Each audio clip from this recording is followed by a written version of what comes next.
Dennis. How you doing?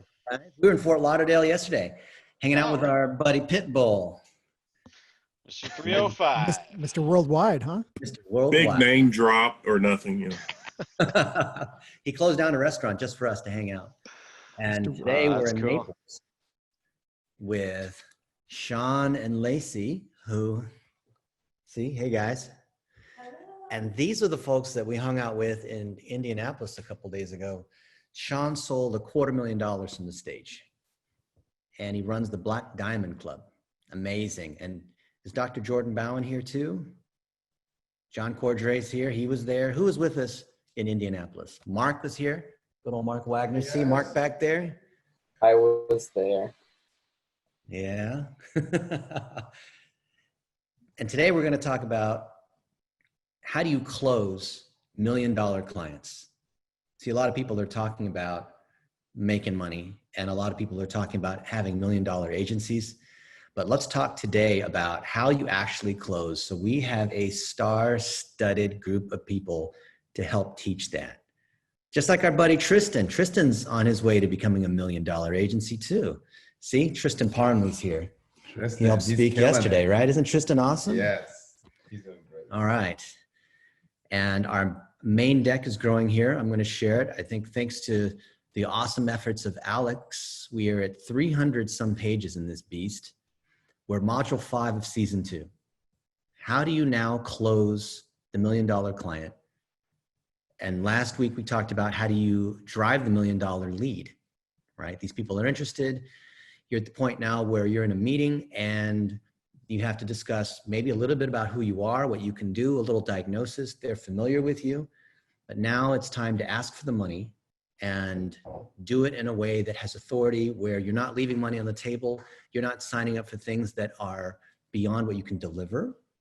You're bringing in the right people, and it's within your wheelhouse and ties to your lighthouse. So how do we do that? Today's session builds off of everything we've learned here in season 1.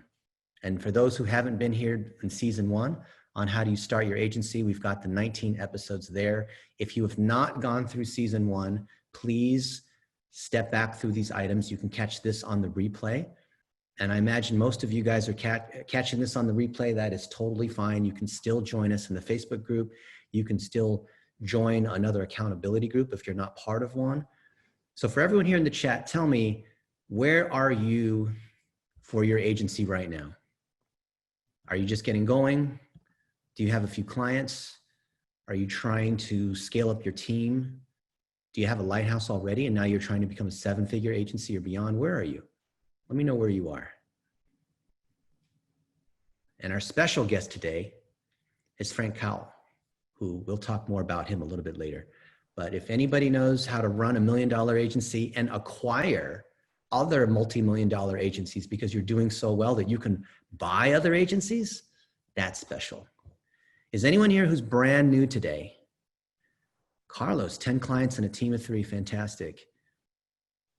Franklin, brand new, welcome. I see Kosi's been here. Paul, 2 people, 10 clients, plumbing, lighthouses. Plumbing is a great category. That is a horizontal category, unless you're doing plumbers. Are you doing plumbers or are you doing digital plumbing? Which plumbing are you talking about? By the way, yesterday we interviewed Josh Nelson. We spent the whole day with Josh Nelson, who runs 7-figure agencies. So he teaches people how to run 7 figures, which is $83,000, $333 a month. Fantastic. Jim, real estate, self-storage, lighthouses. Let me know also in the chat, what's your lighthouse?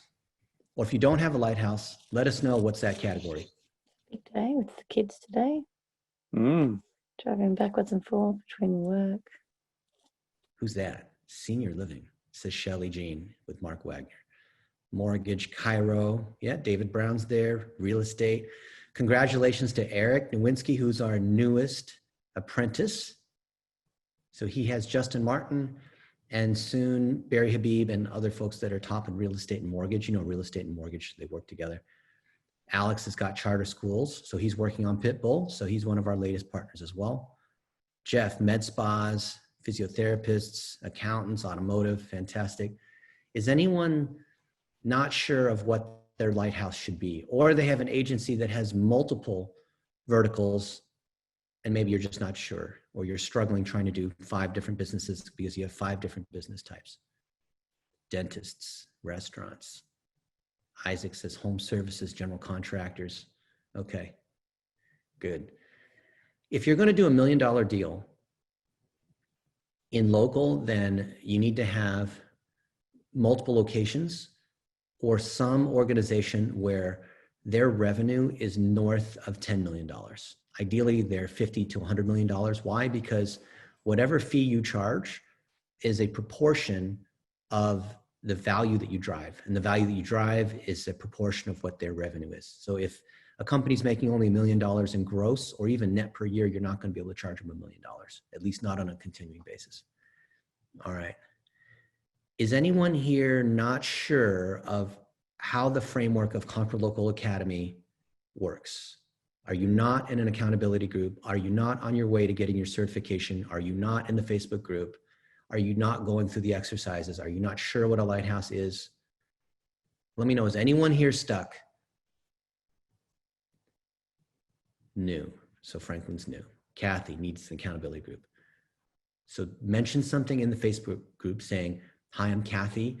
This is the lighthouse I'd like to choose. Who else is also doing real estate agents or fitness or mortgage or chiropractors, right? Steven's close to certifications, fantastic. We've got a number of attorneys that are reaching out for help. In fact, I did the 25 push-up challenge for Ali Awad, who is the top personal injury attorney out there. So that is a great contact to have. Allison, I am stuck on the videos and do not know why. I have all the information and brainstorm stories, but I don't know. Is that Sean Dill going live or taking a story here? Oh, there we go. It's Inception. We're in their kitchen because they're building their new house, which is across the street, which we're going to look at a little bit later. So Mark and I have been hanging out here. And there's Dexter there. You see Dexter? Isn't that awesome? Yeah. You know, the funny thing is that we've got this and we've got this. These are some fancy, fancy cameras, but I'm literally doing this whole thing off of this MacBook with 0 extra equipment. Like we literally have these things, like this Rode Wireless Go, not even using any equipment. Isn't that cool? Okay, so let's go to our deck over here. If you have any questions along the way, just go ahead and ask in the chat. People get all screwed up about the idea of $1 million client. Somehow people freeze up, they get this choke, take the shot at the last minute kind of thing. But $1 million client is really just driving value beyond the $2,000 or $3,000 a month that most agencies are charging. When you become a baller like Frank Cowell, then you understand that it's not more effort to sell $1 million client than it is a $2,000 a month client. It's all in your head. It's like a lot of people, they just don't realize that they really could charge a lot more. That's why the number one piece of advice we give agencies is double your price, right? Takes some balls to double your price, doesn't it?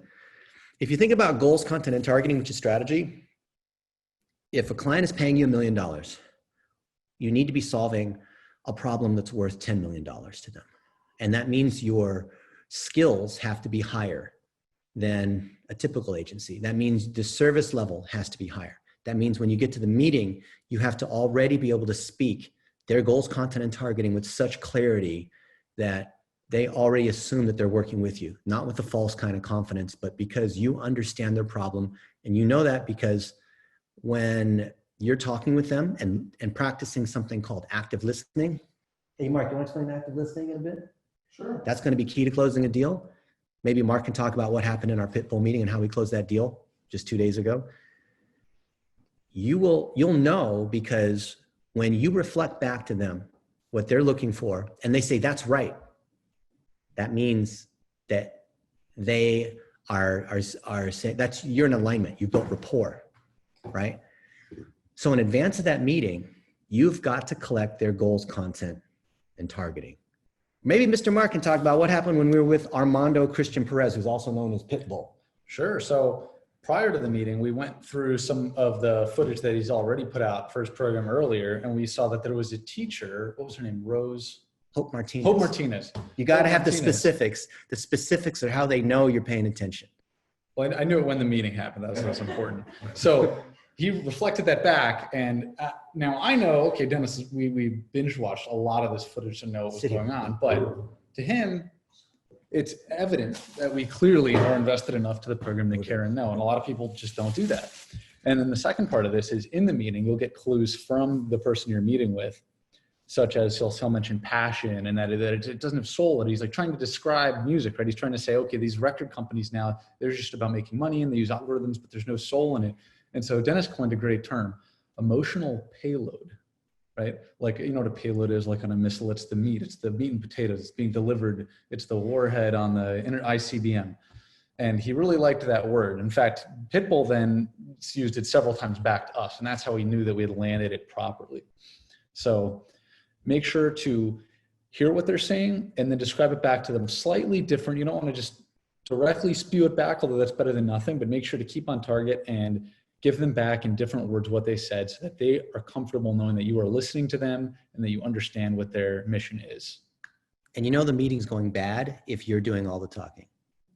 They should always be doing the talking in the beginning because that gives you something that you can play against. And if you do the preparation beforehand, then you already kind of know where it could go, but you leave enough room that you can still win. And with Pitbull, I was listening very carefully. He did bring his CEO of his schools. He's got 200 charter schools. Academica, I think they do $200 something million a year, which is insane. They own a few $100 million of real estate too. We were driving around Miami. He was showing us the property that he owns, like on Brickell and other areas all across the United States. Yeah. And listening to them talk about what was important is so key. That's what Brad Lee teaches, for example. Mm-hmm.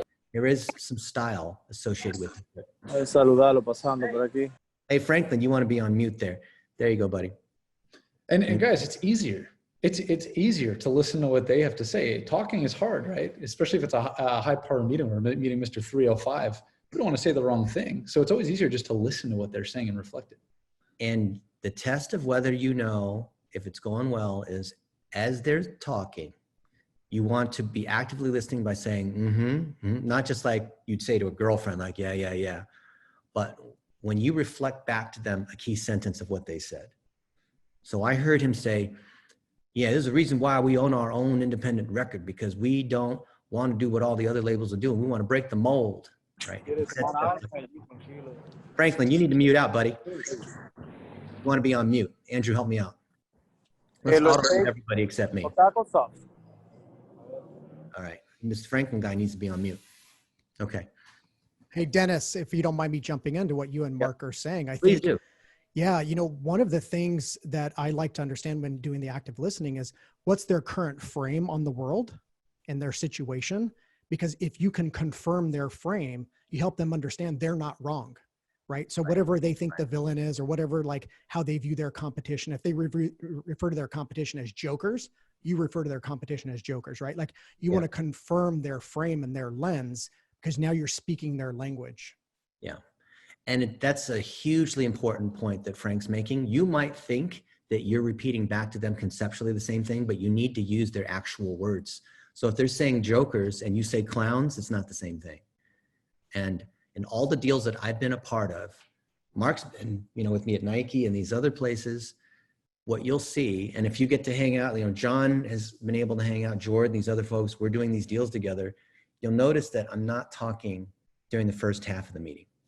I'm actively listening, and when they say something, rather than wanting to blurt out how much I know and who I know and trying to make a recommendation, which is what a lot of people do when they're insecure around a CEO or around a celebrity.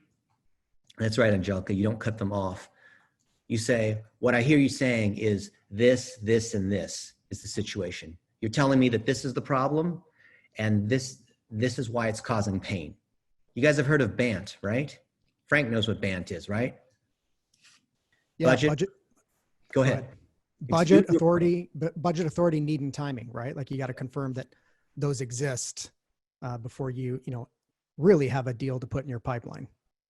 When you're working with the higher end clients, you don't want to do what an SDR or account rep or sales rep is going to do because it is more nuanced. It's classier. It's like the difference between going to a really nice restaurant versus going to a drive-through somewhere. you're still assessing BANT, but you're not doing it as overtly transactional. Instead, you are making sure, like Frank said, you are identifying with them. You are doing things that you would learn in Dale Carnegie's How to Lose Friends and Alienate People, right? How to Win Friends and Influence People. It's how to lose friends and alienate people, right? That's the modern day take. You know, do unto others before they do unto you. That's the golden rule. Before they do it. And when you create that identification and you have the social proof because of the authority and the lighthouse and the other people that you know, then it is already your deal to lose, okay? So at that point, when you've met them, whether it's through a Zoom call or in person, you already should have the deal pretty much in the bag. I knew that we had the deal in the bag before Pitbull rolled up, because when he came in, he was already preconditioned by the other people that work with him that say, you know, it's a real special deal that you were able to get Dennis to spend dinner with you, right? To be able to get his time, and all the people around Pitbull, we've already incepted, because they said, yeah, he's done the stuff with Jake Paul. He's done the things with Grant Cardone and with Brad Lee and these other folks. So Pitbull's thinking like, wow, this guy Dennis is like, wow, what a special treat to be able to spend some time with Dennis. So the thing with authority, when you come in with authority, not because you're boasting or talking about yourself, but you've gotten all the other people to incept you and do this on your behalf. It's kind of like if you want to get to, what is it that Gary Vaynerchuk says, like, if you want to get to me, you know, do something for my number 2 or secretary or other folks, or, you know, Grant says, instead of trying to reach out to me directly, reach out to Elena, his wife, right? So I've got a number of connections into Elena and into Carrie Kasem, who's the one who got Grant Cardone started in media, right? You have to have all those other things in place, all the preparation in place beforehand, so that it's already assumed that you're going to do this deal. Also, you don't want to sell past the close.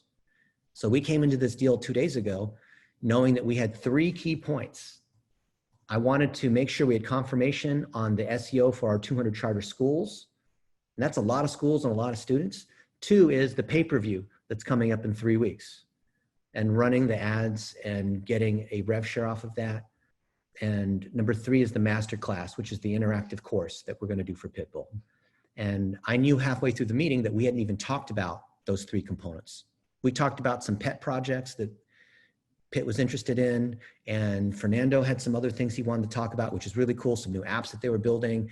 He was talking about awards that they're winning, and how even with coronavirus shutting down the physical locations, their test scores were actually higher across their 200,000 some students. They had 65,000 students that were using a new app they have that is testing mindfulness and training people, like all the stuff he was showing off, this technology and all this research and some new ideas they had on things they wanted to build to get us to build. I'm thinking, okay, I know I came in for these 3 things.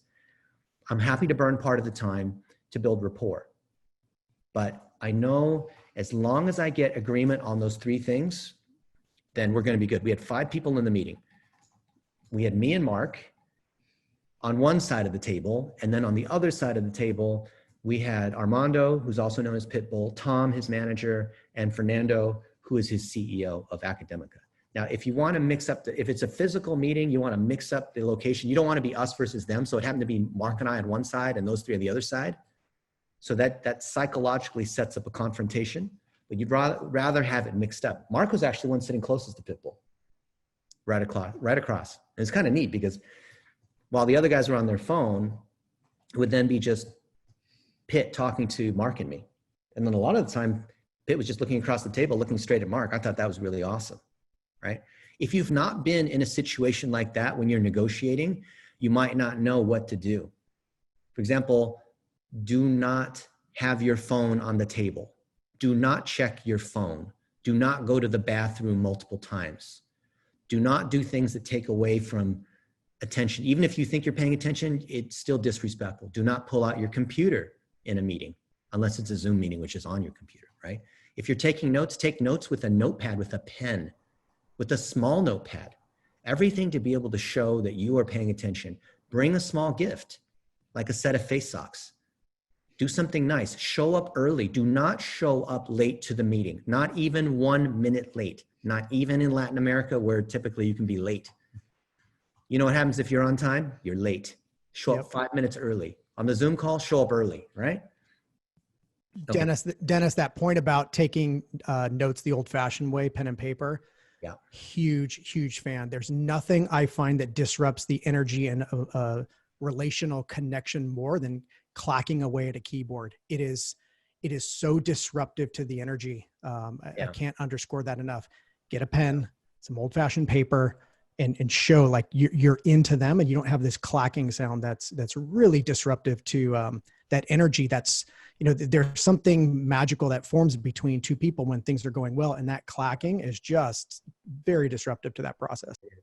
It turns what would have been a relationship into a mechanical transaction. Then you just become pixels instead of a person. Absolutely. And even if you think you're taking really good notes and I can type faster and all this, don't do that, because it might still look like you're surfing social media. Plus you're looking down on the keyboard or whatnot. You need to be looking at their face. Are you able to write with a pen and paper without having to look at the paper? That's what you need to do. You need to establish that eye contact. Another thing I like to do, which is just to flash it quickly but not go through in detail, is to print out a guide or a book and personalize it to them. So that way they know that there is the process. If you're meeting with the big boss may sometimes bring a couple other people. By the way, you always want to meet with the big boss first if you can. If you meet with someone who's junior and then you got to crawl your way up the chain to a director, to a VP, to the CEO, you're going to find yourself repeating yourself and getting shut down and not realizing where you got shut down. Start at the top and go down if you have the relationship to do that. So we will print up these guides and demonstrate that we have these things in place just as a deterrent to show, here's the things that we might have, right? To show that we did an audit, to show that we used the Vendasta snapshot tool to pre-score all of their locations. So here's a fun one. You guys know Starbucks, right? So we helped Starbucks run a $17 million campaign for Frappuccino a few years ago. So during the summer, they wanted to introduce new flavors of Frappuccino. They wanted to target the Hispanic market, after school students.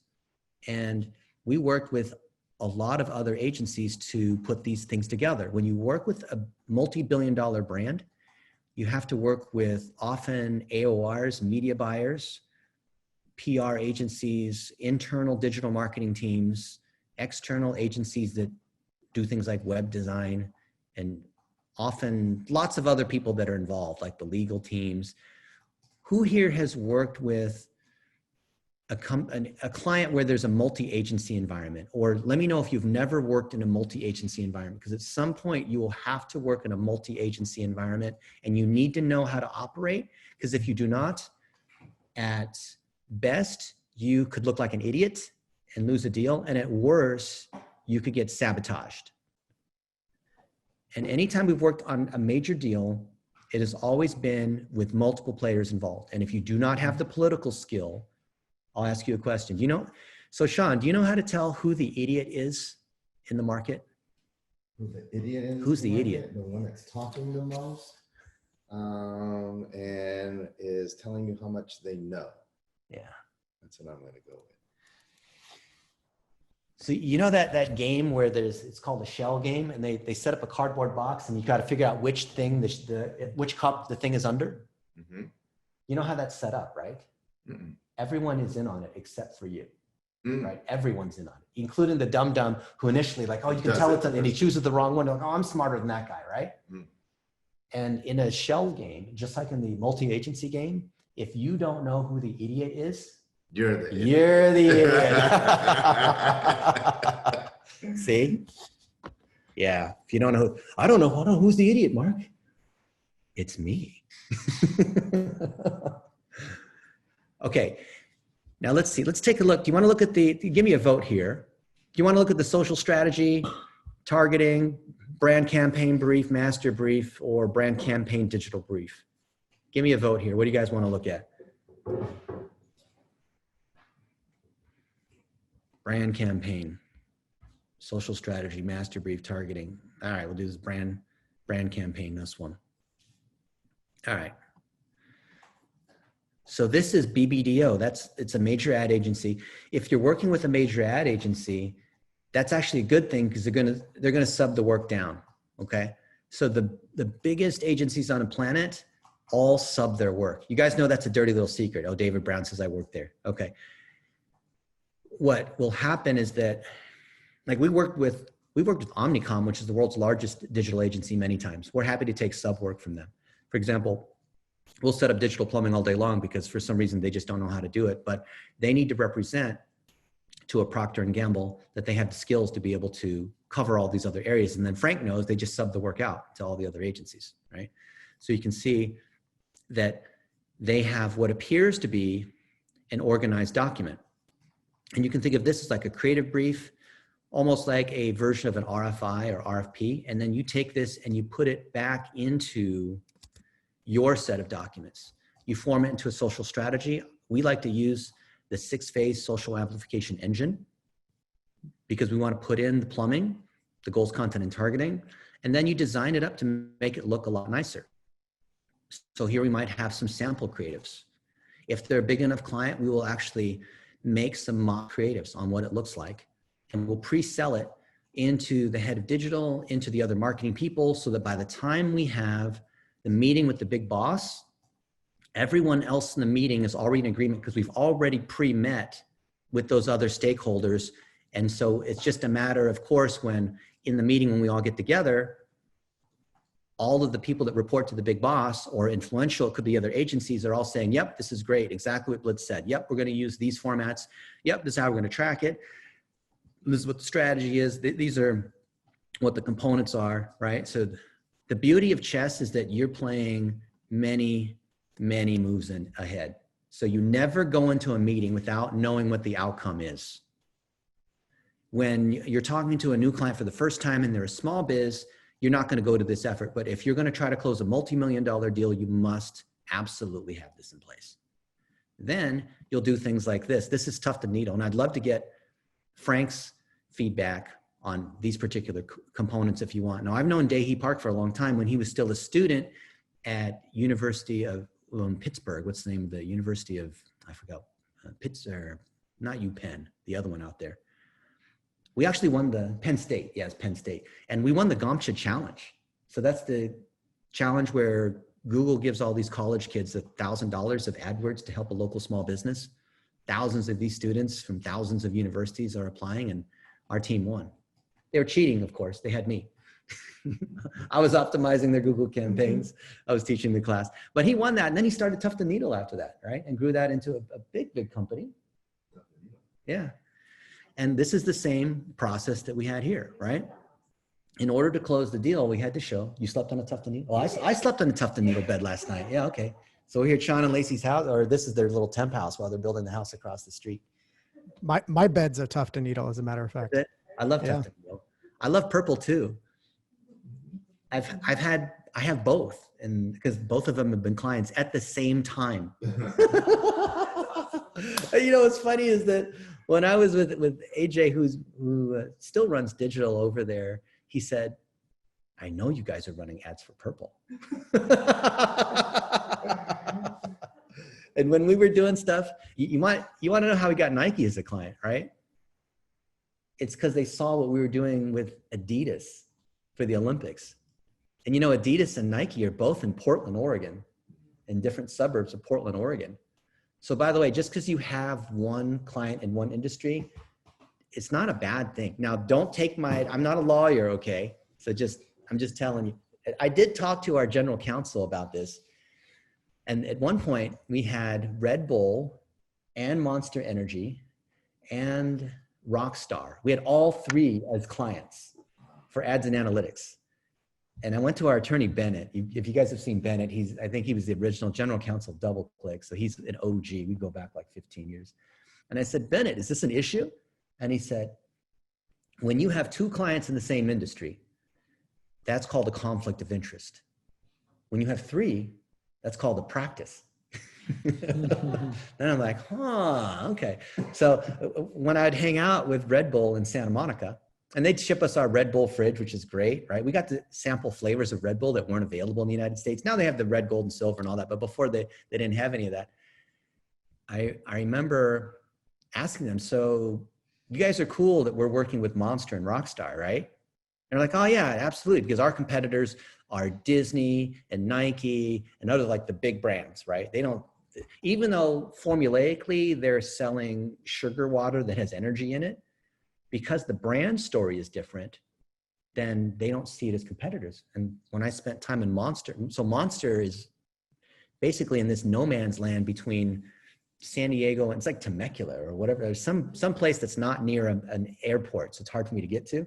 But I said, yeah, we're working with Red Bull. And they said, oh, Red Bull, those guys are all, high-end, weenie, whatever sorts of people. We're like the real, like, okay, yeah, different content, different audience, different, income level, all that.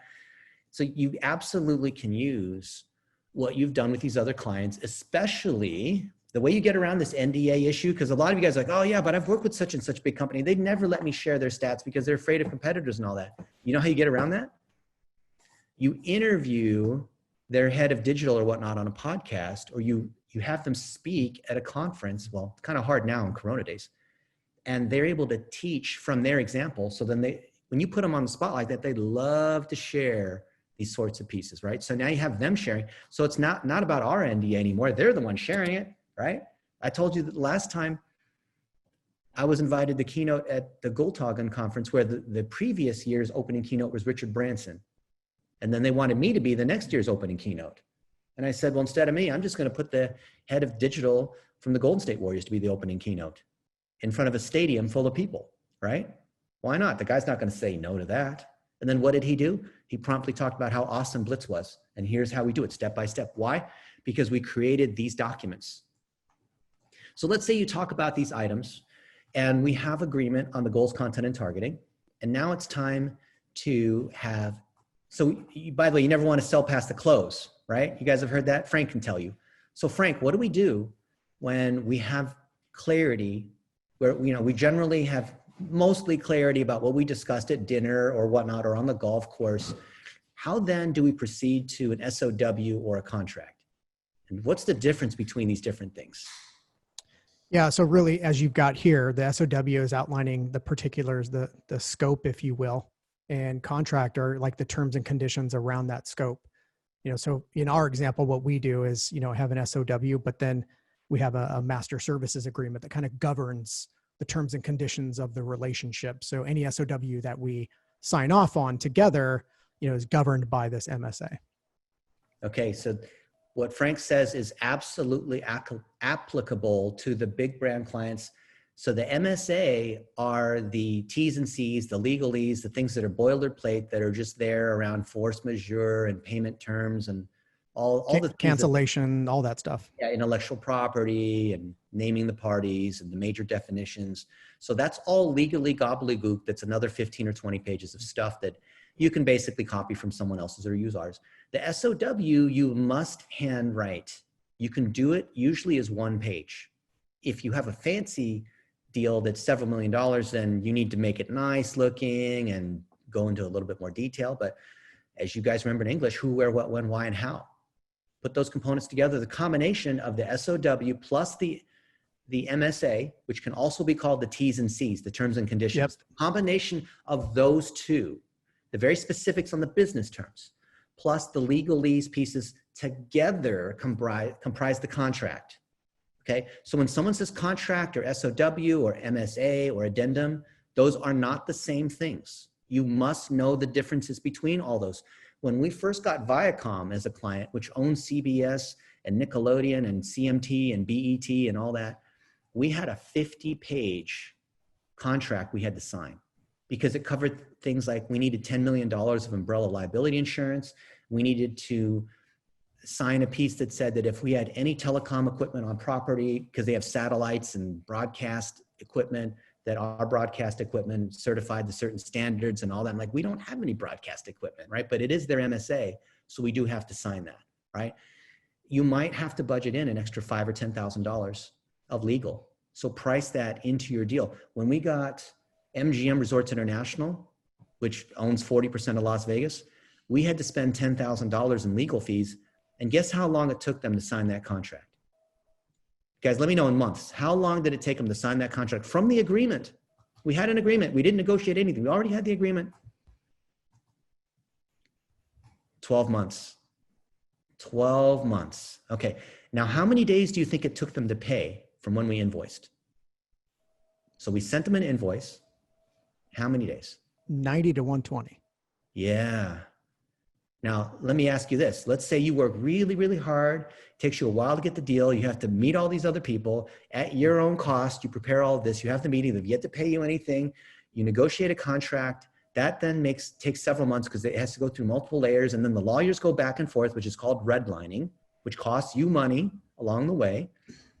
Then you do some of the work and you invoice them. And then you wait another 90 days before you're paid. If you guys know how bad it is where maybe you're spending money on PPC or something like that, and you're having to carry that cost, and then you're paid 90 to 120 days later. Let me ask you here, if you got a Nike as a client right now, and you had to carry $500,000 of PPC, and you're paid 90 days late, can you carry that cost right now on your Amex or credit card or mortgage or what? Can you carry that cost? Are you ready? How about there's a client where your cost of operating and whatnot, let's say it's a really great deal. It's a lighthouse. Everything about the deal is fantastic, but they're not going to pay you for 90 days. You have to start working now and you're not going to be paid for 90 days. Can you afford that? And let's say there's no PPC spend to carry. Let's say that, instead of you trying to get the credit card points, right? Because you guys who are smart PPC, you want to carry the credit card. You want to get the credit card points, right? On the spend. But let's say that it wasn't even that. It was just your fees are 90 days out. Can you carry that? Let me know, yes or no. Are you able to sustain that not getting paid, including your team not getting paid? Because you got to pay your team, right? Okay, so if you can't do that, Frank, what do? You do not take the deal. That's right. Because what happens when you take the deal? Then you're going to put yourself in a situation that you're going to regret, and to the point of possibly putting you out of business. Right. And then because you've chosen a lighthouse category, let's say you choose personal injury attorneys. So you thought, well, I'm going to go to the most powerful personal injury attorney, Ali Awad, and I'll do some work with him, and I'll do it for cheap because I really want to get my foothold in the industry, right? I'm an eager beaver. I want to earn my way. And you goof up. Guess what happens with a lighthouse when everything's real tight? Everyone's going to find out. So a lighthouse, which is, in other words, a nice way of saying niching, multiplies what you have. It multiplies your loss and it multiplies the gain you have. You guys see that? So let me ask you, with leverage, are you prepared to take on leverage when you have a lighthouse? So Rose says you could factor, that's true, but there's other concerns about that too. Yeah, you become the bank. So leverage is a multiplier. So be careful, you're multiplying plus or you're multiplying minus. Your processes, your people, and your training have to be absolutely tight. So here's some training on how do you do the SOW in the right way, so it's clear. Frank, how do we know we're clear on what the SOW is and the expectations? How do we know that they're not a ridiculous client that's going to try to scope creep you and agree to one thing and then all of a sudden say, no, but I thought you said something else?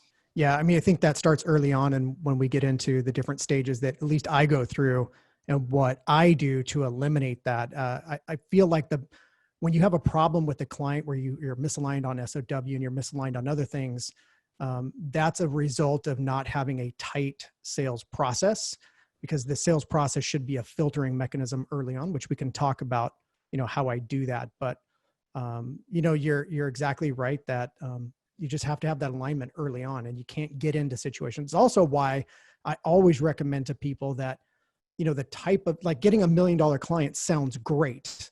But you have to understand that then determines the kind of business you have. And so you have to determine what kind of business you want, because what you do for $1 million client is different than a client who pays you, say, $5 to 30 grand a month, right? Like those are radically different relationships, and the process to execute the work is radically different. And so for me personally, I don't want the $1 million client. I want a slew of, call it $8,000 to $20,000 clients, because there's something that happens at size that then changes the way my team and I are able to move the business forward. But that's your decision to make. And you have to decide, are you going to be a craftsperson and it's boutique and you're working on that account, or are you building something for scale to go beyond, a half a dozen clients or so? Yeah. So guys, decide, would you rather have, let me know in the chat, would you rather have one client that's paying you $1 million or 100 clients that are paying you 10,000?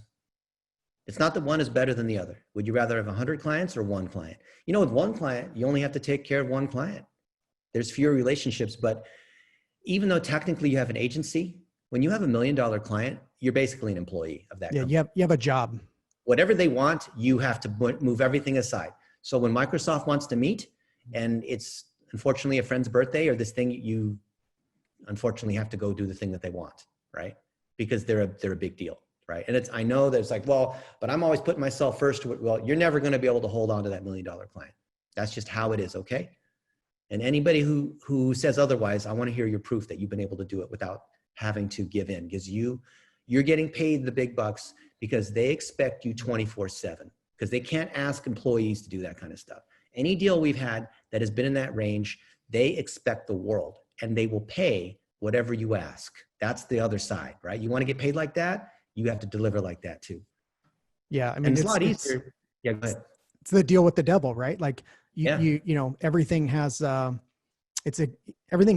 every action has a reaction. So, you know, what you choose is also what you're not choosing. So if you choose the $1 million client, you're not choosing flexibility in your business model, right? Like you're not choosing necessarily a model that scales as easy as another decision. So every decision comes with, you know, a pro and con. Yeah, opportunity cost.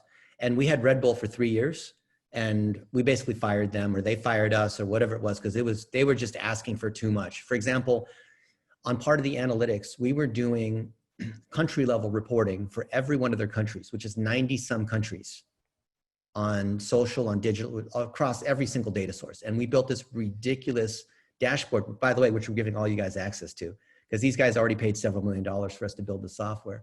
And they, just to give you an example, they wanted us to break out Facebook graph data by country, because each of their country managers had a P&L and they had performance bonuses based on how well they were doing, right? So of course, yeah, you want to have data for each country. But back then, the Facebook Graph API supported only the first 20 countries. They would only give you 20 countries of data. So that's 70 country managers that were not happy. And I told them, look, we're doing the best we can. We just can't get that data. I mean, I can get it on Google Analytics and Omniture and Twitter and these other folks, but I can't get it for Facebook. No, but you're supposed to be the Facebook guru and you're supposed to know all about analytics. Our requirements are, you know, our performance to be able to, our marketing bonuses are based on being able to have that level of data. You just need to do it. And I said, I can't. No, you need to. You need to be willing to get us what we want, right? So I flew to Facebook multiple times and I said, hey, Red Bull really wants this. And they said, no, you can't. It's not in the API. And then I went to Nike and I said, well, Nike wants it too. Sorry. Then I said, Domino's Pizza and Target, they also want it too. They want to go beyond the 20 countries. Nope, sorry, you can't have it. So I went back to each of these $1 million clients and said, I did the best I can. I just can't get you that data. And do you think they said, oh yeah, it's totally okay. I understand that Facebook, you know, says that they can't get it. What did they say? Too bad. This is the requirement. You need to do it. Right? I'm like, okay, then what I'm going to do is I'm going to extrapolate. I'm going to take all the graph level data I can pull at the user level and estimate what I think the country level totals are. Right? So anyway, that's like what Frank's saying. That's what you're talking about. So Frank is our special guest here. I've known him for multiple years. We've spoken together at the same conferences. We've hung out in San Diego. This guy is arguably one of the most, I don't want to say prominent because there's a lot of prominent people, but one of the folks that teaches from example. And you can see that he has this book, Building Your Digital Utopia. He sent me a signed copy. Which you were one of my testimonials on. Thank you, Dennis. Thank you. And the reason why Frank is here is because I believe in him. And there's a lot of people that are going to give you a lot of advice, but everyone has an asshole, right? Doesn't mean that you should listen to them. Listen to Frank, listen to Brendan King, listen to Josh Nelson, listen to the people who actually are agency CEOs, right? Not the people who make money by selling training, but actually are Right. real live CEOs. Frank is a real CEO giving you real advice on how to deal with clients, how to close clients. He has this framework on how to do it. Maybe Frank, you can talk about a little more about what you do. Yeah. So thanks for having me, Dennis. It's fun to be here with all of you. And Dennis is dropping knowledge bombs left and right. So I hope you guys are taking notes. Dennis, as he mentioned, also speaks from a place of experience, as you all know. So it's always great to be associated with Dennis and be in company like that. But yeah, as a CEO, I'm CEO of a company called Digitopia. We're a digital strategy and execution firm. We're positioning around this idea of revenue operations, meaning that we're going to help business leaders create a culture of revenue in their organization. And we're going to do that by helping them align marketing, sales, and service across process, platform, and people.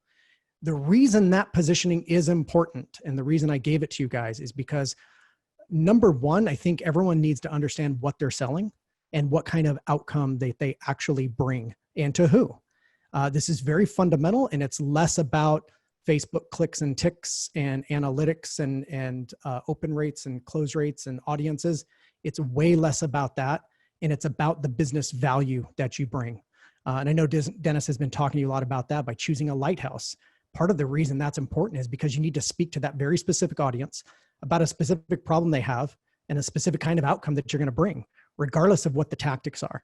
And so that's what we do at Digitopia. I'm the CEO of that firm, also a speaker. As Dennis mentioned, I speak at a number of different places, and also author of a book called Building Your Digital Utopia, which talks about our strategic methodology to make that happen. And if you read that book, you'll notice it's actually not a book for marketers. So if you guys read it, you're probably not going to learn anything about the clicks and the ticks, but it is all about strategy. And I didn't write it for marketers. I wrote it for business people, for business execs. So that's me. And that's what we do. As Dennis mentioned, I have a sales process that I've refined for, 15 plus years that I've been doing this. And I found it to be very effective for the kind of selling that I do and the kind of offerings that we provide to our marketplace. We're typically selling to a B2B organization that's anywhere from, our sweet spot is 10 to 50 million in annual revenue. We have clients that are smaller. We have clients that are much, much bigger, multi-billion-dollar corporations. We choose that spot. And as I mentioned a moment ago, it's very important for you to decide who you're getting in bed with and who you're going to get married to, because the complexion of your agency matches the complexion of your client base. So as your client base goes, so does your firm. And so we've selected that 10 to 50 million range as the sweet spot, maybe even 10 to 30 is the sweet spot, because we've determined in that range, one, there are enough funds to fund the kind of program that we want to teach them and help them execute. Two, the executive team is still very accessible at that size.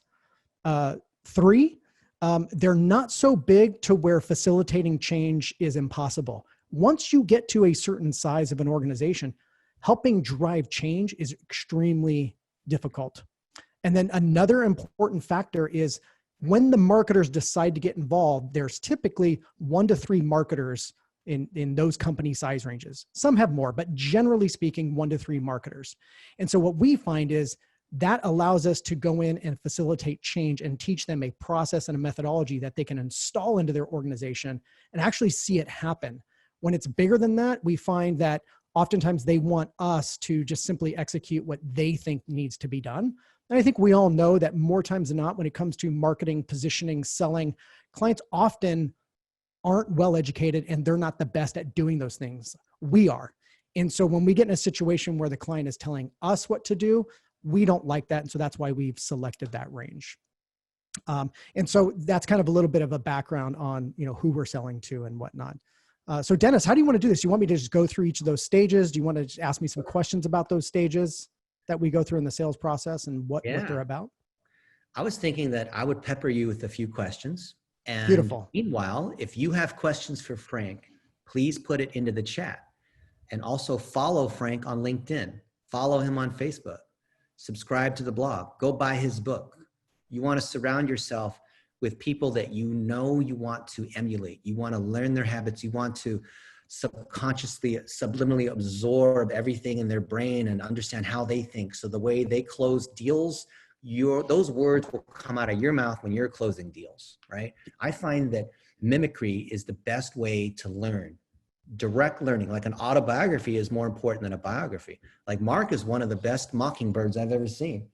You should see his mimicry of some of the other people in our group here, or maybe in Pitbull, right? Like getting and that's the best way to learn how to do something. You can read about how to do it, but when you can speak the same words and program the same neurons firing in your brain that are firing, because if you say the same phrase in the same way that Frank is saying it, those same neurons in your brain are firing the same way. Isn't that kind of cool?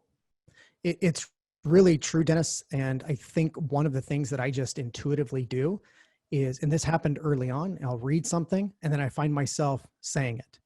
And then I say it and I say it and I say it. And I realized, oh, now this far into my career, what I was doing is I was just brainwashing myself. And because I was proactively doing that, when it came time to be on stage in front of a client, so to speak, was really good at the talk track. And then, you know, by being obsessed with the craft and then you physically do it and you don't worry about whether you're great yet or not, you know, then the activity, the action of executing then starts to cement what you already believe, and it just snowballs on itself. But yeah, you're exactly right. You got to get around the right people. You got to get around the right mentalities and the mindsets, and then you've got to repeat it. Yeah. And then you got to roll up your sleeves and put the shovel in the dirt. Yeah. You need to follow Frank. Listen to Frank. You can see his stuff at Digital Marketer. He speaks at Traffic and Conversion Summit. All the major blogs with digital. He's the guy. He's definitely top 3 or 4 in the world of agency. And we're both instructors for the Digital Marketer Certified Partner Program, which is for those that want to pay $10,000 to get into that program. That's a pretty good program. But you have this one, which I think is pretty good too. Yep. So Frank, I'm going to ask a couple questions, and then you guys, if you have questions, put them into the chat and Frank and I will get to them. So how do you decide how much to charge? How do I decide how much to charge? Well, so when you're looking at professional services, there's a number of different ways you want to look at how you're charging. Ultimately, if you're doing your accounting and finance properly, you can start to look at your gross margins. You can start to look at your effective billable rate. You can look at a lot of those things. Those are important indicators. Ultimately, those influence what you charge, but it's not the primary driver of what you charge. The primary driver of what you charge, and frankly, what is the ceiling on what you can charge, has to do with what you're ultimately selling. And so that gets back to what I mentioned a moment ago. If you're selling, you know, Facebook advertising, if you're selling SEO, if you're selling website development, the elasticity on what you can charge isn't that great. But if what you're selling is sales process transformation, if what you're selling is increased sales close rates, if what you're selling is an increase to gross profitability, you follow the difference there? You start to create, you're selling something different. And the value of those other things that I just mentioned is greater than website development. You see, nobody buys a website because they want to buy a website. They buy a website because they need a vehicle for facilitating online conversations and transactions and moving people from a website to some next action. So that next action is what you need to be great at, ultimately. So that becomes the ceiling, and it determines the elasticity of what you can charge. So when you decide what to charge, you can kind of start with the benchmark of, hey, I know we're aiming for a 60 to 70% gross profit margin when we factor in labor, subcontractors, and any direct tools. I know we're aiming for that 60 to 70, 75 range, depending on, you know, how valuable. But using that as a gauge, what is the value of what I'm selling, right? Because the value of what you're selling may not allow you to achieve that. Yeah. Hopefully the value of what you're selling is greater than that, and you sell on value. You don't sell on hours. You don't sell on tactics. You sell on the outcome of what you're trying to do. So first and foremost, you guys really need to understand what is it that you're ultimately selling and what is the outcome of that. And hopefully that solves a very specific problem for a very specific person. When you can nail that, value goes through the roof and you start talking like a business person. I will tell you right now, I'm in an entrepreneurial community, and every one of my entrepreneurial friends, and they're not in digital, by the way, they're across all kinds of different industries, but every one of my entrepreneurial friends gives me shit about being in digital marketing, which is why we've tried to position away so much from digital marketing. They, you know, guys, this is what they say about us. They relate us to used car sales. Like, imagine that, right? Because that's what they've come to expect from us digital marketers, because we get so caught up in having fun with SEO and clicks and audiences and ticks that we forget about the business value that we're trying to drive. So this is the first and foremost thing that you have to solve. Awesome. What are some of the most common dumb mistakes you see agencies make when they lose the deal? Or how do they lose the things they say or do? Okay, one of the very first reasons you lose the deal is because you let it come into your pipeline in the first place. Hands down, more pipelines I come across, whether they're agencies or any business, by the way, I consult with a lot of businesses.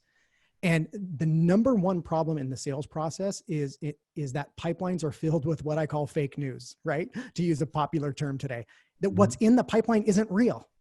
Most of it isn't real because salespeople have happy ears, because the filtering criteria isn't set, because people don't know exactly what they're selling, and also because they don't take control of their own destiny when it comes to prospecting and getting in front of the right people. You end up kind of taking anything and everything and putting it into your sales pipeline. So hands down, the number one reason you lose deals is because you let the wrong things come into your pipeline in the first place. And so step number one in my process, we call it a connect call or an evaluation call, is to allow for qualification to happen going in both directions. See, we as salespeople, when we sell, we think we're trying to qualify the prospect. And that's true. That's part of what you're doing. But a big part of what most people don't do is set up that conversation to allow that person to qualify you back. Because what ends up happening when you don't do that is you get people into your process that ultimately may not want to adhere to some of your qualifiers going back the other direction, or maybe you can't adhere to some of their qualifications going back the other way. And so number one, you got to stop putting things in your sales pipeline that ultimately just don't have the possibility of being real. And so you guys had another conversation with Dennis, I believe last week, or maybe prior to this, where you talked about the $1 million prospecting. You got to have that on point, because if you don't, then you kind of take any conversation that comes your way and then garbage ends up in your pipeline. That's right. And so, there's the way I structure that initial call is the first thing I tell people on that first call, the very first thing I tell people, we have some pleasantries up front, try to get that rapport going. But the first thing I tell people is, Dennis, my goal for today, I just want to share this with you up front, just so we can get this out of the way.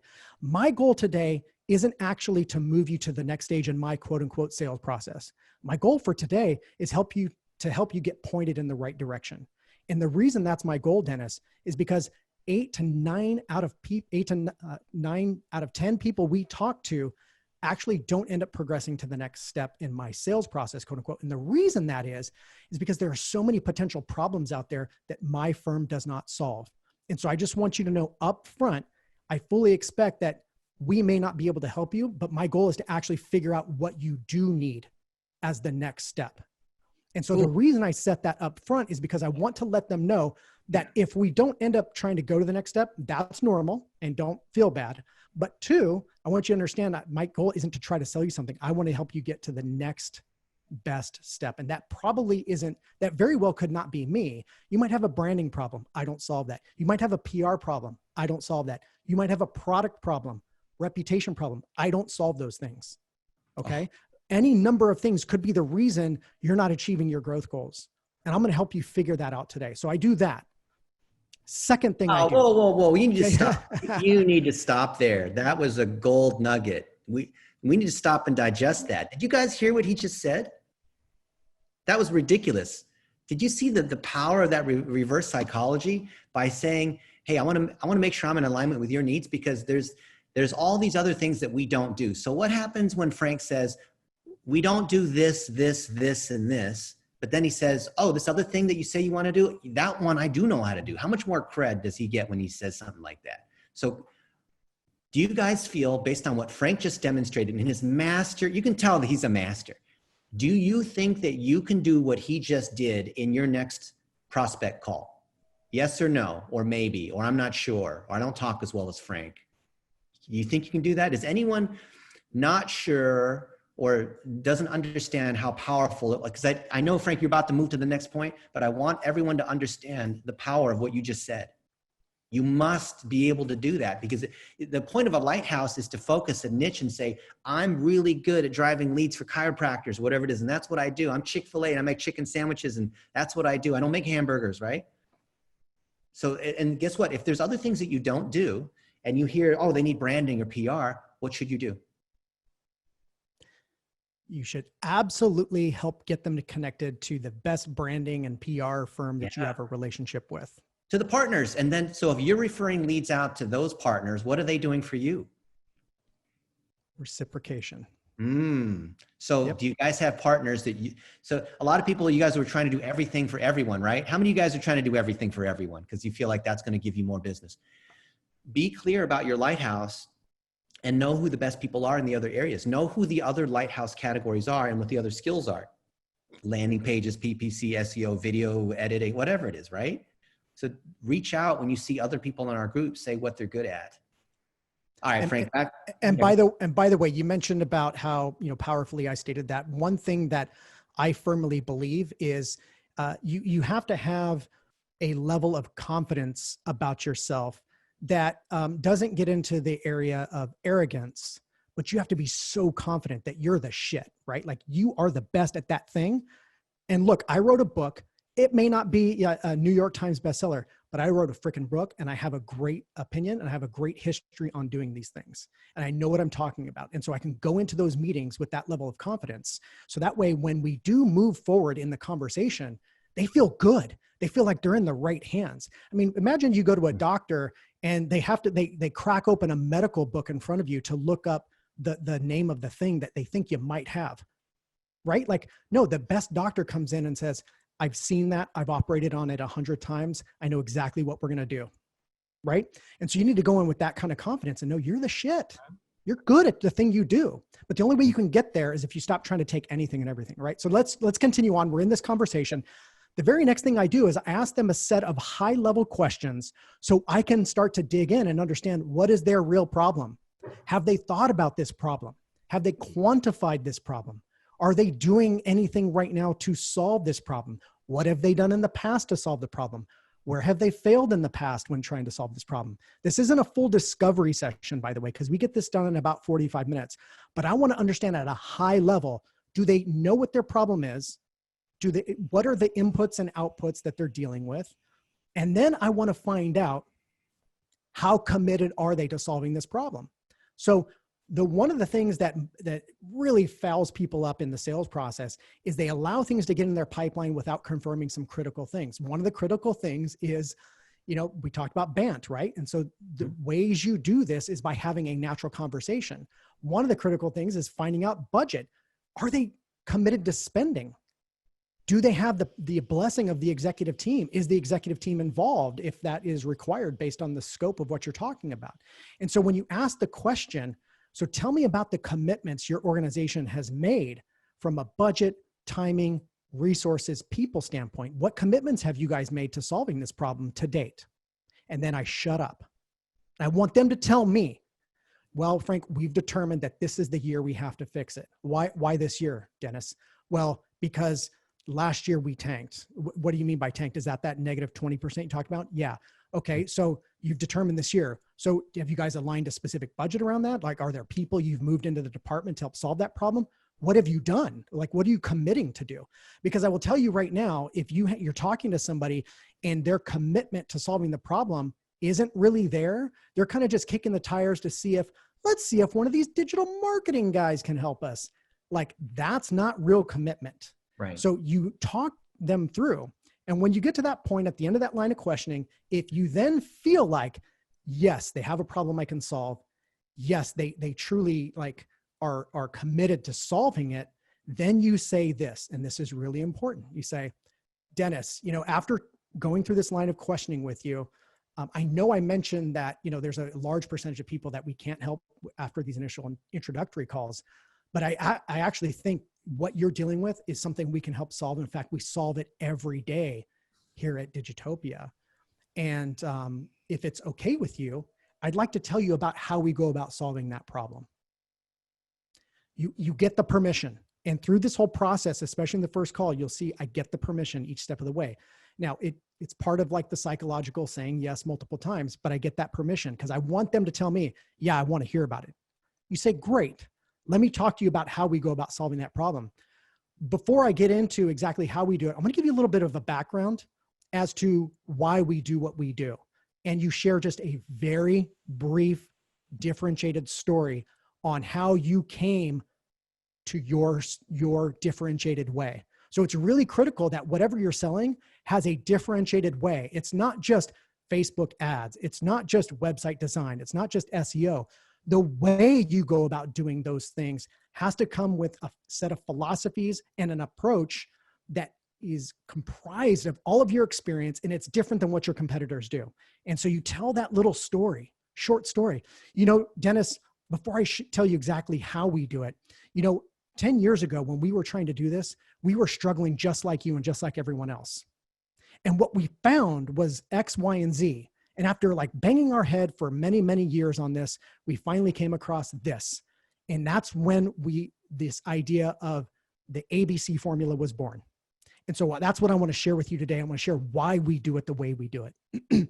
You give them an overview of how you do it. And you don't want to go into every single detail, but you do want to point out highlights that are critical factors to doing business with you. So for example, if part of your approach is you require your client to show up every single Monday for a particular strategy session, whatever it is, whatever your requirements are, you want to make sure you talk about that in your how, in your approach.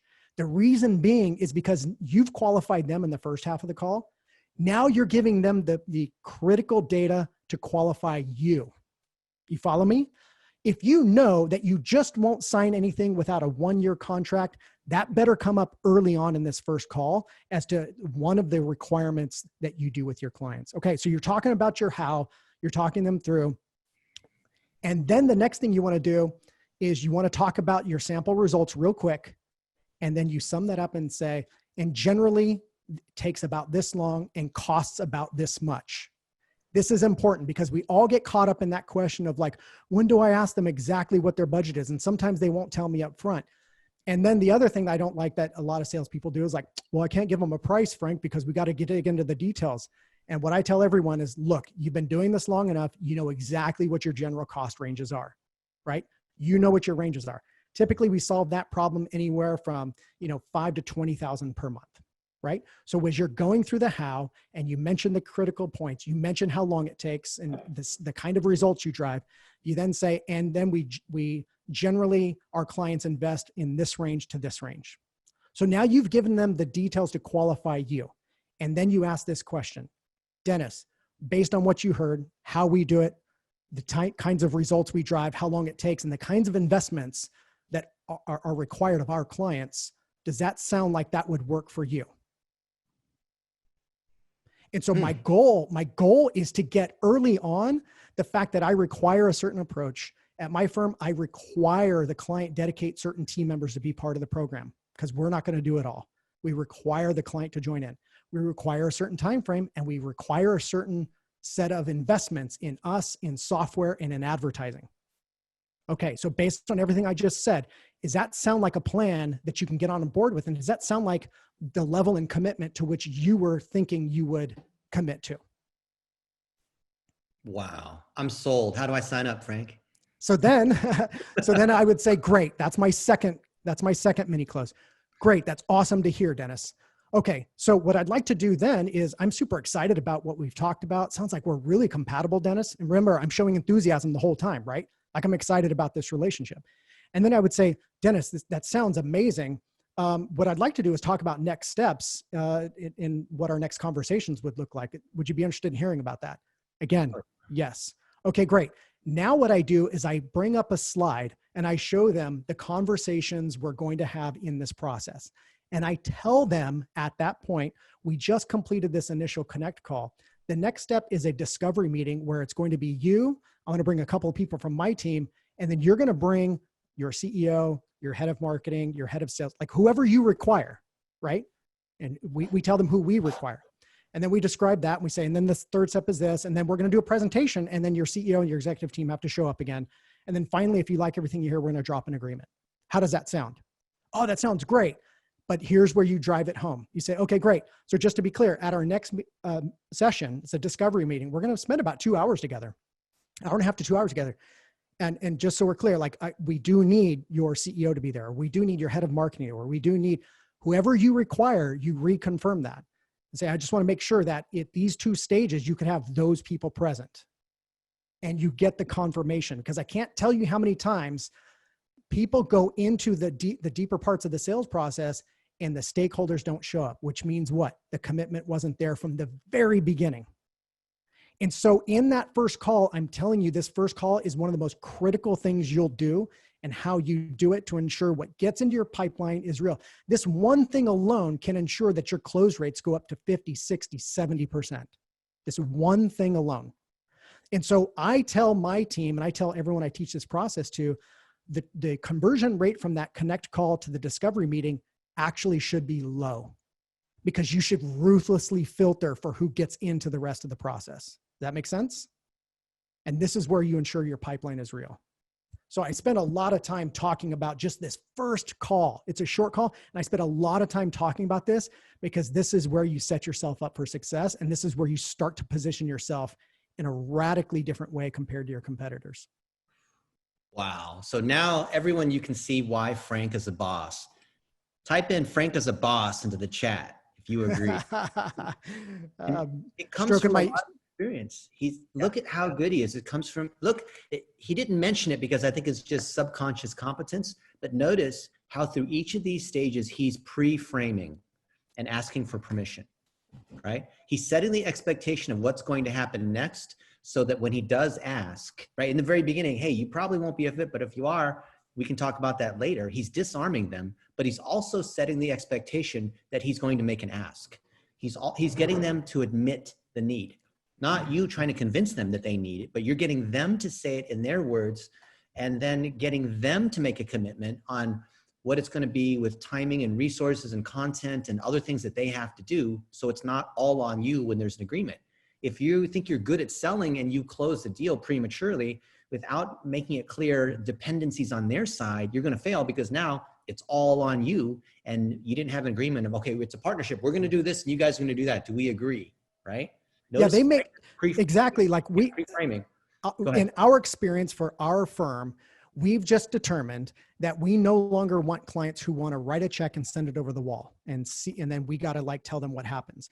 We've just determined, and your business may be different. Your model, what you do may be different. I'm not telling you this is what you need to do, but for us, we've determined that in order to work with us, you actually need to dedicate certain people to the program, and we actually line it out on a chart when we show what the team is going to be. There's us and then there's you. It's a combined team.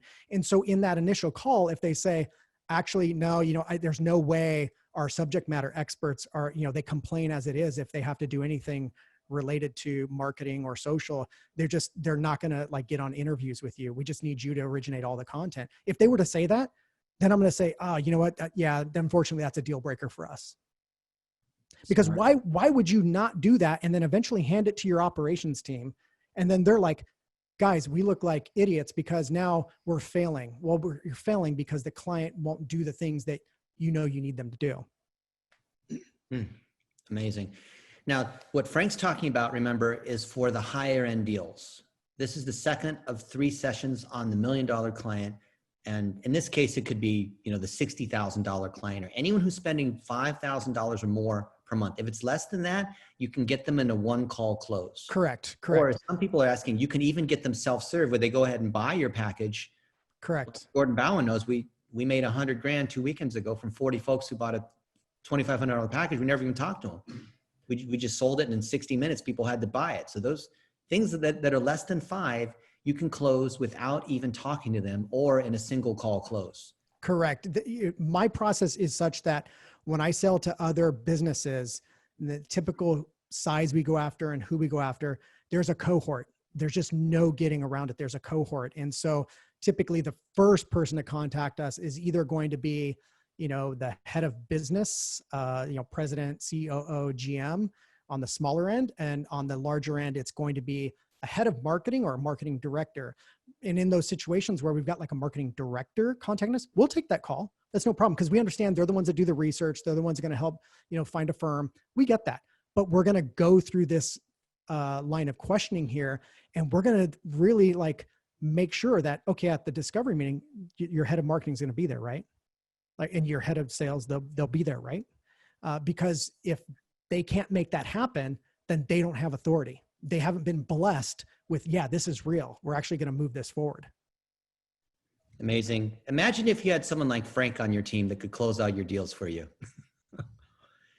So guys, we're running well over the hour. We typically go for an hour 15, but Frank is so good. I could listen to Frank on auto tune all day long. Sade. Thank you so much, Frank. Everyone follow Frank. Say Frank is a boss again. I just love seeing all those stream by. Yeah. And if you guys want to connect with me afterwards, hit me up on the socials at Frank Cowell. And, I'm happy to talk through the rest of this process with you guys.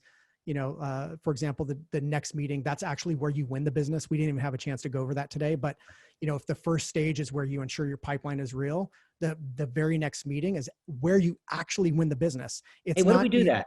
Let's do a vote here. Do you guys want to hear third stage on how to win the business? If you guys want to stay, I'll stay. I'll stay too. I'll stay too. All right, Okay. here we go. You're encore. Okay. All right. So the second stage I call discovery. And this is where you're going to have a session with the key stakeholders. Again, like my process is such that there's multiple people involved. If you're selling something to where you're selling to a local business and, really the business owner makes a decision, like Dennis said, sell them in 1 or 2 calls, done, be done with it. Right. But if you're doing what I do, which is you often sell into a business of, 10 million plus, there's a cohort. There's always a cohort making the decision. You got sales involved, marketing involved, you got the GM involved, whoever. And so in that situation, what we do is we run a discovery meeting. We make sure the key stakeholders have to be there.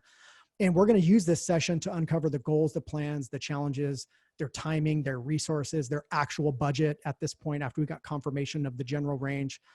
And what we're trying to do here, like what's interesting is when we go in for this conversation, we talk very little about digital. We talk very little about like SEO and emails and social. We talk very little about this stuff. What we're doing here is we're having a business conversation. And when you have the executives in the room, what you want to do is you want them to, your goal is when they walk out of that room, you want them to have learned something, not about digital, but about their own business.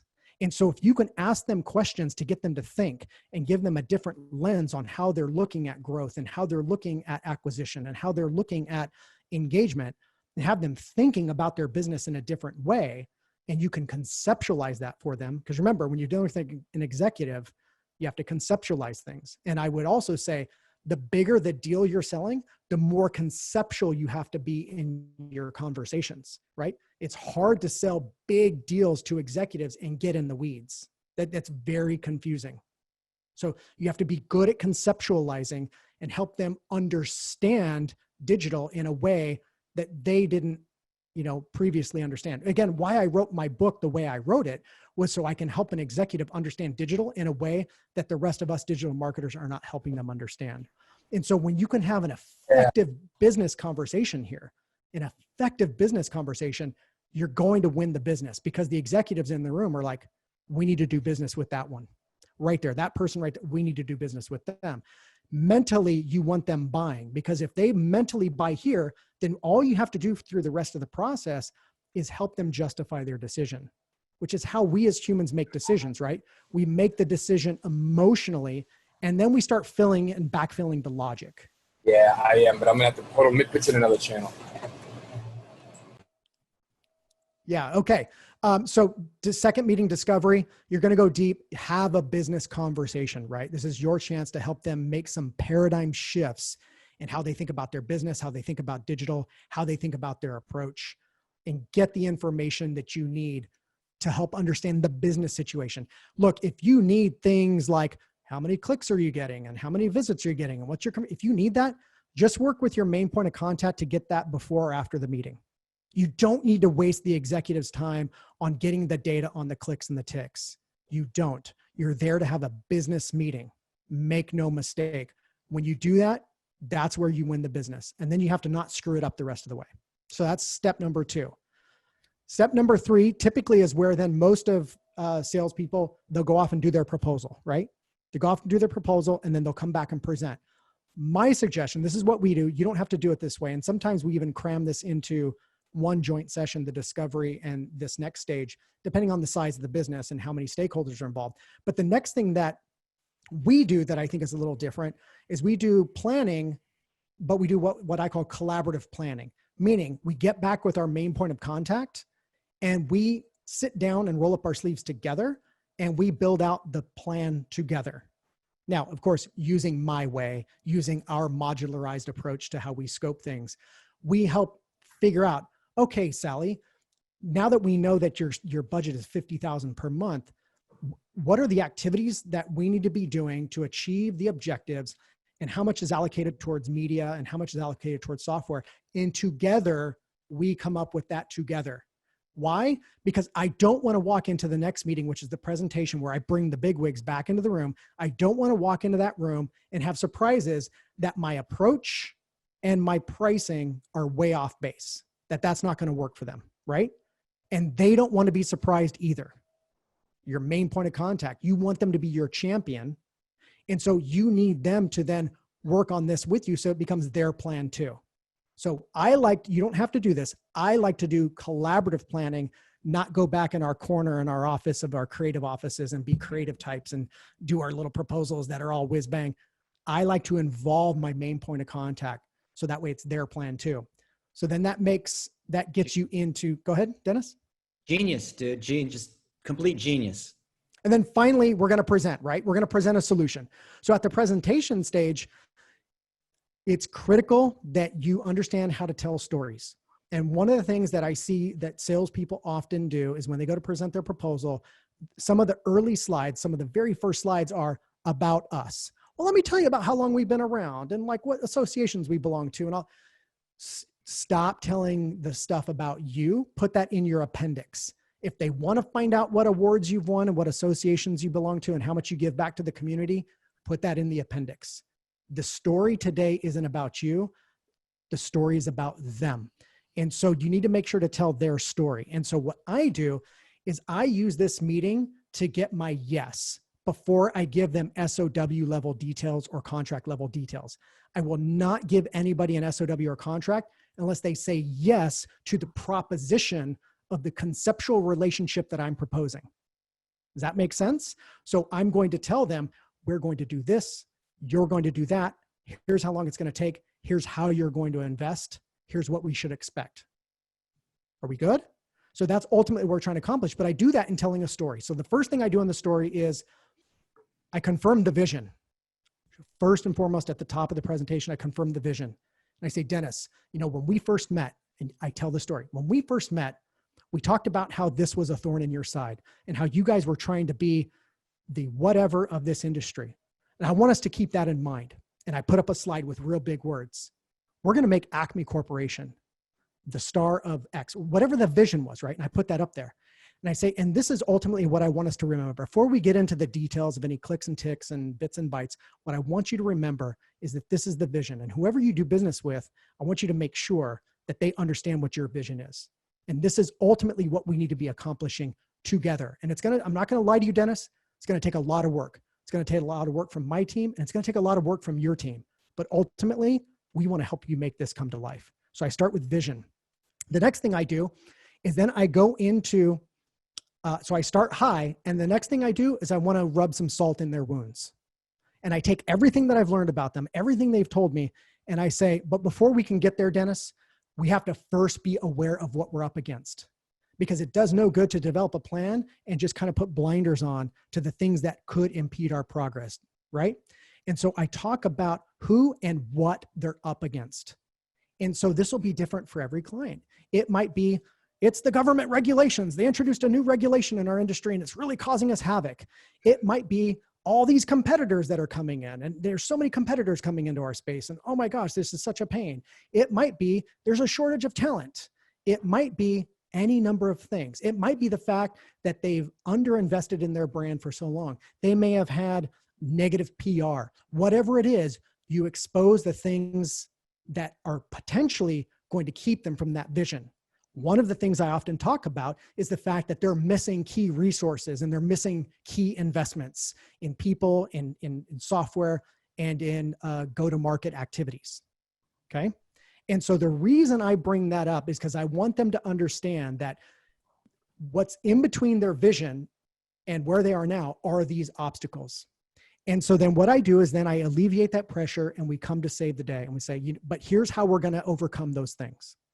The way we're going to overcome those things is by doing X. And what X is, isn't the tactics of your solution. What X is your methodology. It's your approach. It's your way.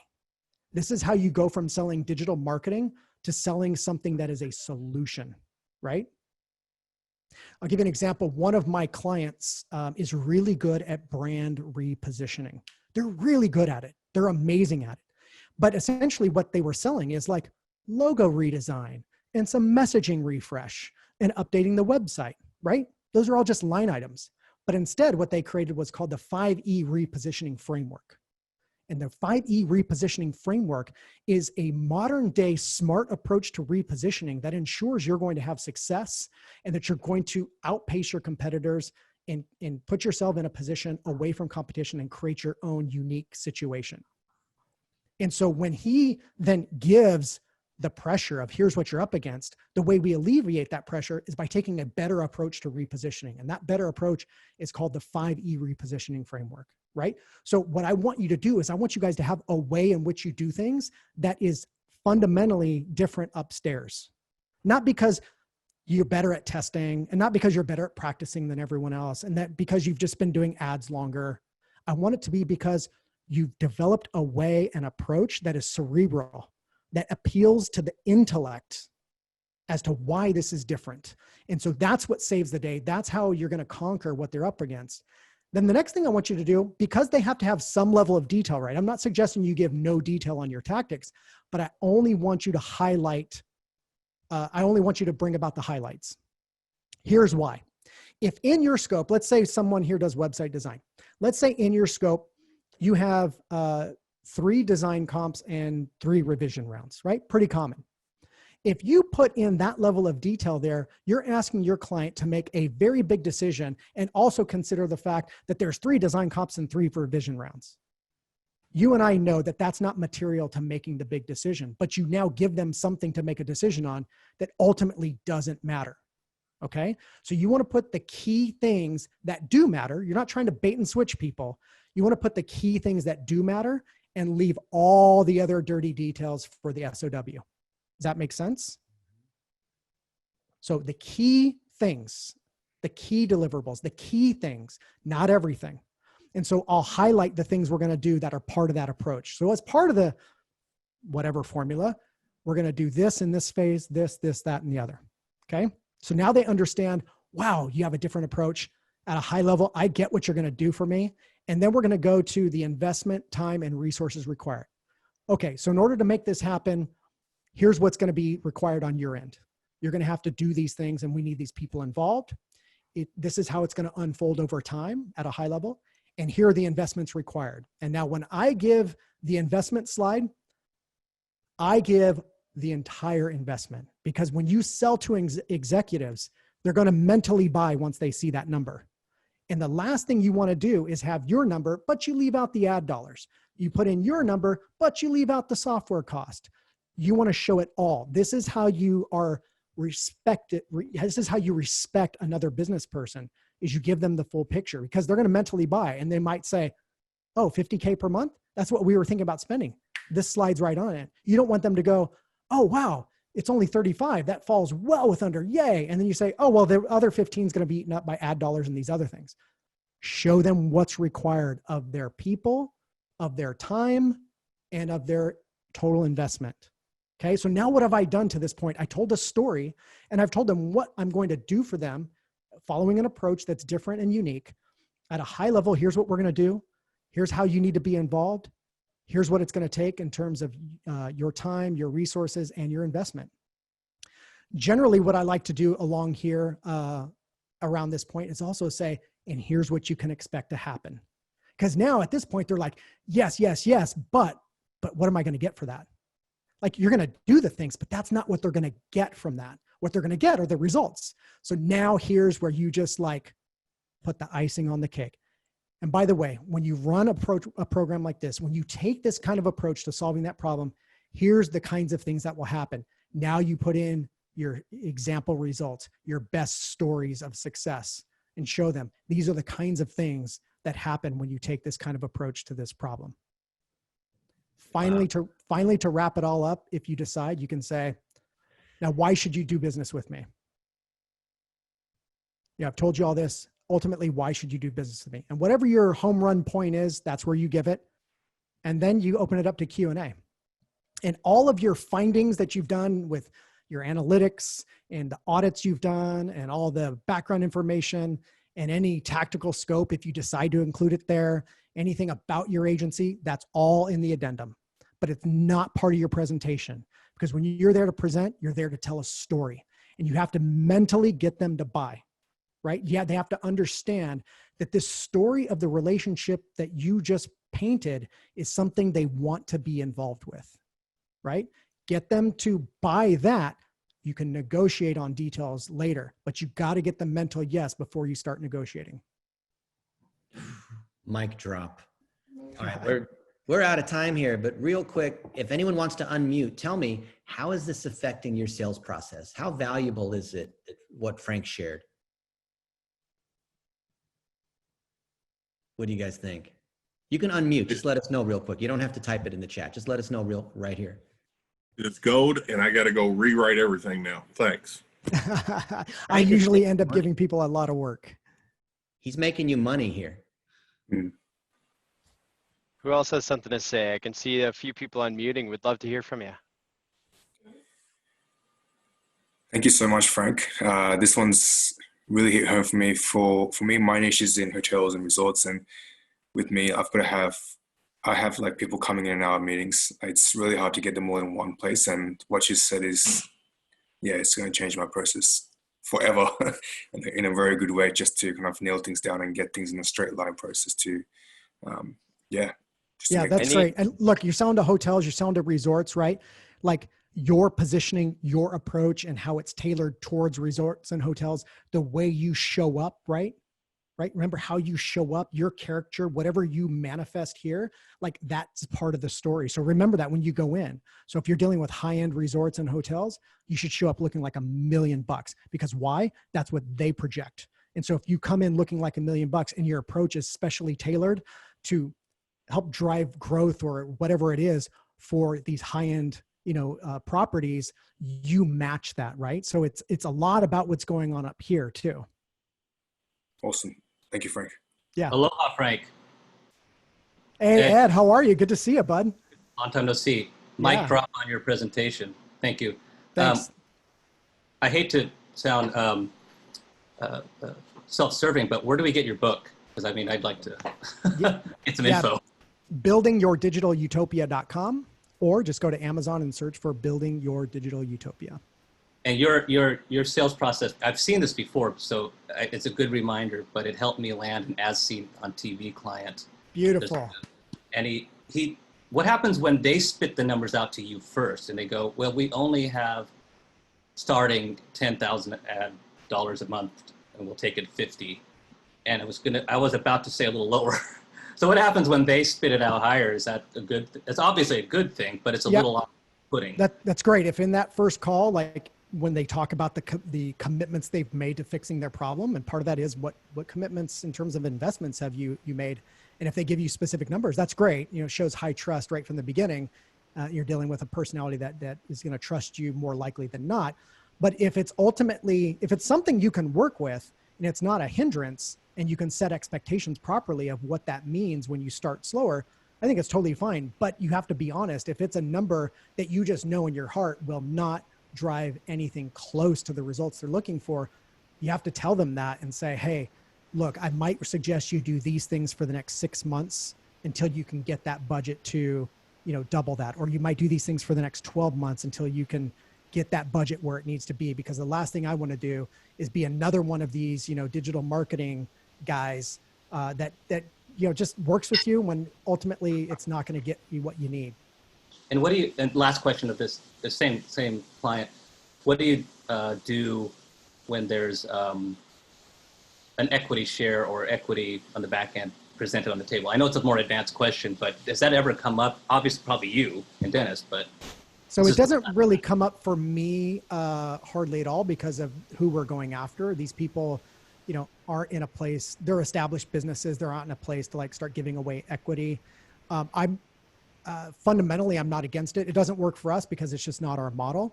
I would just say if you do it, just know there's inherently a ton of risk, especially if you're doing digital marketing and maybe they have a product to sell and you're not involved in the sales process. Now you're really putting a lot of control out of your hands. And so it's really up to you guys. I'm not saying you shouldn't do it, but you just have to go in with eyes wide open if you're going to get into those kinds of deals. All right. Well, you guys have been so patient. We've gone for an hour 38, which I think is the longest we've ever had for Conquer Locals. It says something about how awesome Frank is. So everyone, thank you. And I want to tell you for next week, we're going to talk about module 6, which is how you deliver upon the $1 million clients. This is module 3 of 3 of the second part of season 2. And today is about how do you close those $1 million leads.